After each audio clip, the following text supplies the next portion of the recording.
L'avion ne se borne pas à relier les peuples éloignés les uns des autres. Il joue un véritable rôle d'instrument de connexion. Désormais, c'est entre le Bénin et le reste du monde que tout va se jouer.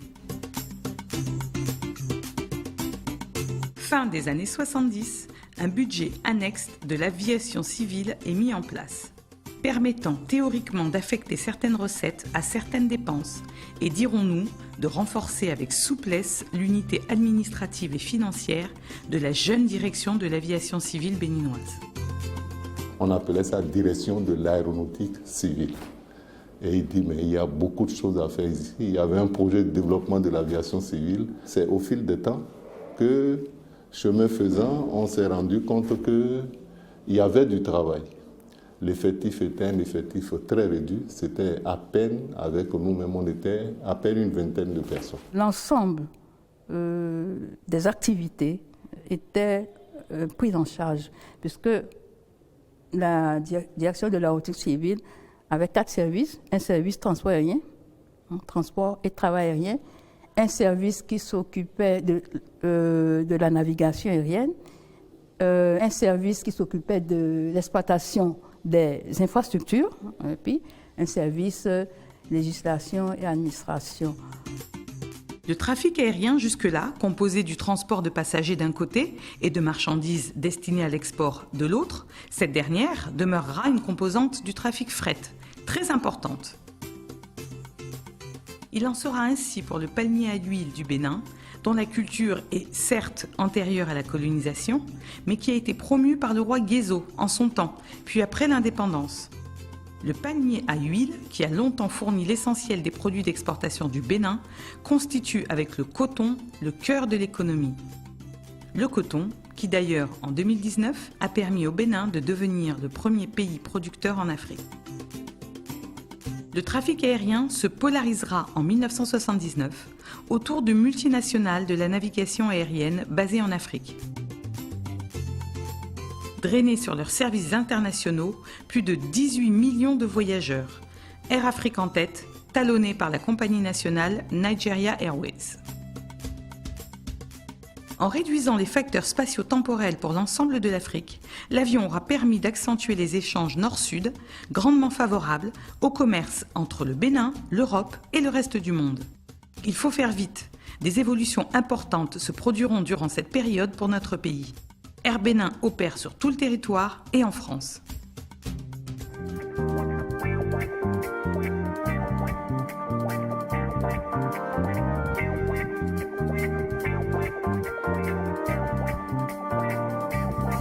Début des années 80, alors que la situation économique du Bénin est jugée plutôt critique, le pays laisse passer l'opportunité d'une phase qui comportait une réelle ouverture vers les pays occidentaux et celle d'un certain libéralisme économique. La fermeture par le Nigeria de sa frontière entraîne une chute brutale des revenus douaniers et fiscaux et une chute vertigineuse pour le transport aérien. Dommage collatéral du second choc pétrolier de l'histoire. Face à cette crise, l'OACI préconise alors l'établissement de nouvelles lignes aériennes en Afrique ainsi que l'acquisition de nouveaux appareils pour accroître le volume de trafic intérieur et celui des échanges horizontaux. À l'en croire, si ces conditions sont bien réunies, les trafics fret et passagers pourraient enregistrer d'ici à 1986 un taux important de progression. Le Cameroun y croit et met les moyens en créant Cameroun Airlines. Air Kenya, le Gabon avec Gabon Express, le Nigeria quant à lui en est déjà à sa 4e compagnie. Au Cameroun, il n'existait pas d'autoroute, surtout entre Yaoundé et Douala. Donc le transport aérien était très développé au Cameroun à l'époque. En souhaitant saisir cette opportunité de rester dans la course, le Bénin, déterminé, mettra tous les moyens pour débuter la construction de son aviation civile moderne. Création de structures spécialisées dans la prise en charge des avions, mais également des passagers, les métiers de service voient le jour. Le professionnalisme a obligé, la qualité du service, le poids économique du secteur, la gestion des aéroports Tous ces éléments ont entraîné des structures spécialisées dans le domaine des services qui sont liés au transport aérien. Les services liés aux passagers et les services liés à l'avion. Tout au début des années 80, chaque avion qui décolle, chaque avion qui part de Cotonou, nous avons ce qu'on appelle dans notre jargon le débit de masse et centrage. Quand on enregistre un passager, on a son masse, on a le poids de ses bagages, on a le fret qui monte à bord, mais il y a un service qui planifie toutes ces informations pour rédiger le devis de masse centrage. Dans le transport aérien, on est cadré par la réglementation IATA. Donc la réglementation IATA s'impose aux compagnies aériennes. Vers les années 90, il y a eu une évolution. Il y a un outil informatique qui a été mis en place par la compagnie Air France. Et c'est 90 au Bénin, mais cet outil est déjà développé dans d'autres pays en Europe. Ça, c'est une évolution des années 90 où il y a un début de l'ère de l'informatisation. Au Bénin, Air Afrique était à la fois compagnie aérienne, mais c'est elle qui rendait tous les services liés aux avions sur la plateforme de Cotonou, jusqu'à la disparition de la compagnie. Jacques Chirac est au Bénin pour le sommet de la francophonie, un 6e sommet en présence d'une vingtaine de chefs d'État et de gouvernement. On était en octobre 1994, avec quasiment rien qui n'a encore commencé. La SECNA nous dit, est-ce que vous allez pouvoir le faire? Très bien, nous on sait faire. Ils avaient une première esquisse pour fixer les idées qui a été faite par les services de la SECNA et sur lesquelles nous avons eu à objecter, à la fois sur le contenu par rapport à ce que doit être un salon présidentiel, mais aussi sur l'architecture. L'architecture qu'ils avaient proposée, mais c'était effectivement les prémices d'une esquisse, c'est pour vous dire, hein, donc c'était les premiers traits de ce que ça pouvait être vu par eux. C'était une architecture soudano-sahélienne qui pour nous ici était un peu comme exogène, n'est-ce pas, comme étrangère. Mais nous avons repris ça, nous avons fait une première esquisse contextualisée que nous avons présentée en octobre 1994. Et à partir de là, les choses ont commencé. Il faut imaginer qu'il a fallu faire les esquisses avec toutes les étapes, hein, l'esquisse, avant-projet, sommet, détaillé, tout ça, pour pouvoir faire l'appel d'offres et passer les marchés d'appel d'offres. Il a fallu faire toute la procédure et finir, je crois, pour avril, mai, juin.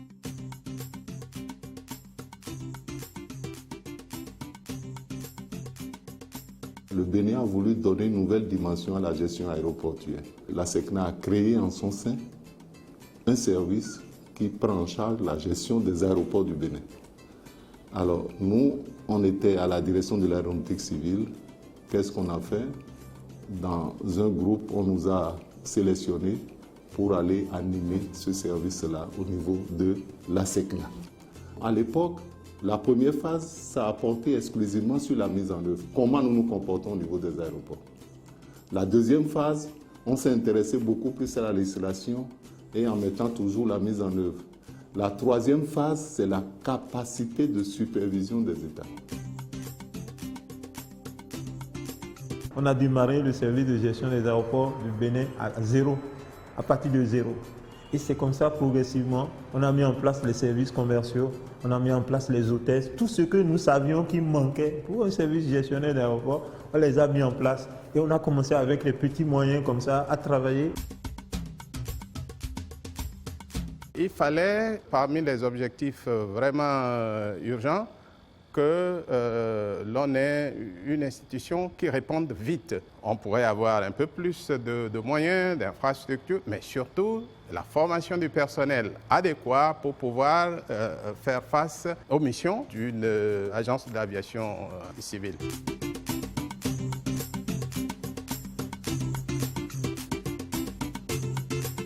Quand c'était direction de l'aéronautique civile, je ne m'occupais que du transport aérien, travail aérien, exploitation des aéronefs. Donc tout ce qui est autorisation pour effectuer une activité de transport aérien, de travail aérien, tout ce qui est personnel, navigant technique, tout ce qui est aéronef. Je devais avoir une idée de comment il faut immatriculer un aéronef, comment un aéronef doit circuler, comment il faut autoriser un pilote. C'était juste ça. C'était juste transport aérien, aéronef. Mais en 1982, le Bénin revend ses appareils, libère ses ingénieurs et ferme définitivement Air Bénin. À un moment donné, ça ne servait à rien vraiment de garder des avions il y a un qui était là, lui dormait tout le temps, et puis l'autre allait en vol. Les avions étaient sous-exploités et on a eu à vendre les 2 Fokker 27. On les a vendus beaucoup plus cher qu'on les avait achetés, parce que ça avait pris de la valeur. En 1985, Air Afrique connaît un arrêt dans son bel essor. La situation se dégrade, le chiffre d'affaires baisse, les coûts d'exploitation et les frais généraux ne cessent d'augmenter. La gravité de la situation compromet la poursuite de l'activité de la compagnie. C'est dans un contexte de libéralisation des cieux états-uniens et européens que les ministres de l'aviation civile de 35 pays africains se réuniront en 1988 à Yamoussoukro pour tenter de mettre sur pied une politique africaine du transport aérien, laissant penser à de belles perspectives pour l'aviation civile béninoise. L'aviation civile en elle-même n'est pas rentable, mais elle permet de rentabiliser tous les autres secteurs d'un pays. Et donc l'aviation civile, en le manageant correctement, assure la pérennité des ressources dans les autres secteurs. N'oublions pas que le but ultime, c'est de pouvoir assurer la sécurité de tout passager qui vient ou bien qui sort du territoire national. Le 16 juin 1989, la République populaire du Bénin signe avec le FMI son premier plan d'ajustement en échange d'une facilité d'ajustement structurel renforcée. Le poids du plan, imposé, pèsera lourdement sur l'organisation du transport aérien béninois. Et durant les 20 années qui suivront, ne lui permettra plus d'investir dans son aviation civile.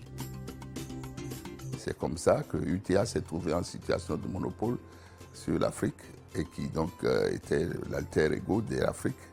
Elle venait de Paris sur toutes les destinations ouest africaines et de l'Afrique centrale aussi, à l'exception de Dakar.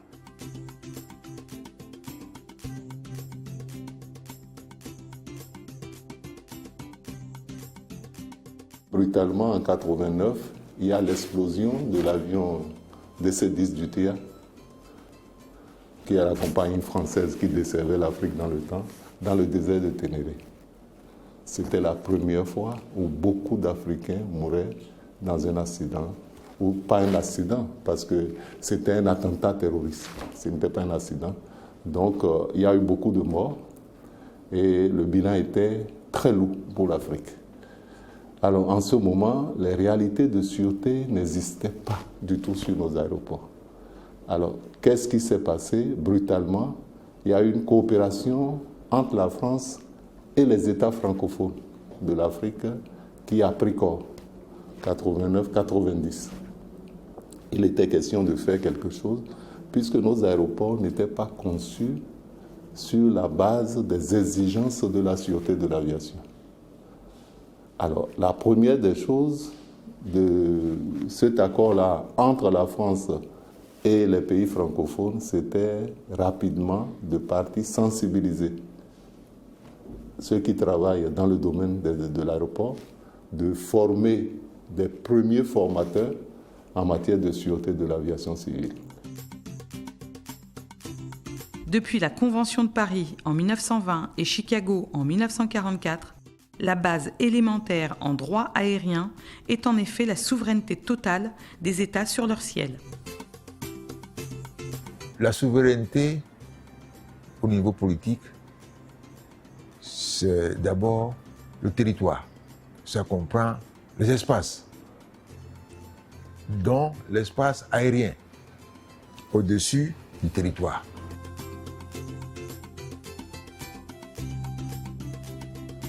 Avant, le contrôleur, lui, travaille, il doit avoir tout l'espace dans sa tête. Et là, donc, si les avions l'appellent, que ce soit à 10, 15 avions, il est obligé de les situer dans l'espace. Donc, tu es obligé d'être concentré parce qu'il n'y a pas d'aviation, tu ne sais pas, mais tu dois citer l'avion. Il est à l'ouest, il est à l'est, pour pouvoir donner des instructions aux autres. Clear the Cotonou Destination Mayotte via BCAP clearance limit, level 230, whenever runway 24 right. Ici, on a 2 centres. Ici, c'est la tour et puis il y a l'approche en bas. En fait, il y a des responsabilités. C'est que nous, on gère jusqu'au niveau de vol 65, à peu près 2 km verticalement. Et plus haut, il y a l'approche qui gère. Donc, quand l'avion a décollé tout à l'heure, passant un niveau donné, je l'ai transféré à l'approche qui va le prendre. Et aussi, après l'approche aussi, il y a un niveau plus haut jusqu'à l'illimité. Un niveau de vol 245 environ. Et ça, c'est Lomé qui gère. Donc, eux, ils vont le passer à Lomé. Et Lomé aussi va le gérer jusqu'à sa limite de responsabilité. Lorsqu'il va franchir la frontière de Niamey, il y a un autre centre de contrôle là-bas. Lomé va le passer à Niamey. Ainsi de suite. Un avion est toujours relayé sur la route jusqu'à sa destination. Sierra Bravo 1003 Kudunta, taxi Tabatra, runway 24 via Tasio Alpha, Nana Koyuba for ici. Généralement, la relation entre les contrôleurs et les pilotes, c'est de bonnes relations. Parce que l'une des principales choses qu'il faut savoir en tant que contrôleur, tu dois savoir que tu travailles en équipe. Donc les relations humaines sont obligatoires. Libre au Bénin d'organiser son marché intérieur comme bon lui semble et d'accepter ou non l'accès à son ciel et à son territoire. C'est la liberté de l'air. Les droits de trafic sont en législation du transport aérien. C'est le droit de pouvoir quitter votre territoire pour aller chez le voisin. Et donc il y a une réciprocité. Donc il y a des libertés. La première liberté des droits de trafic, c'est le survol. La seconde, l'atterrissage pour motifs techniques.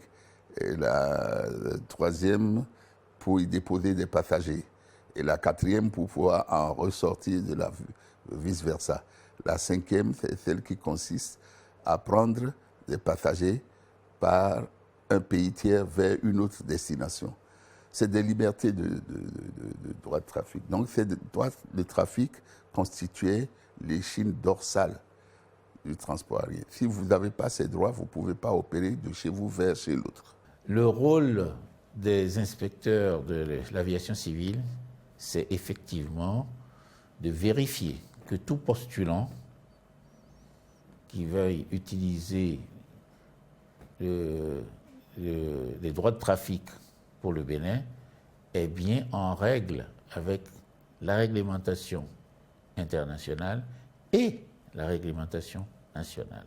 Parce qu'il faut savoir que chaque État est souverain en ce qui concerne sa réglementation, mais elle doit aussi être en conformité avec ce que nous appelons les recommandations, les normes de l'OACI.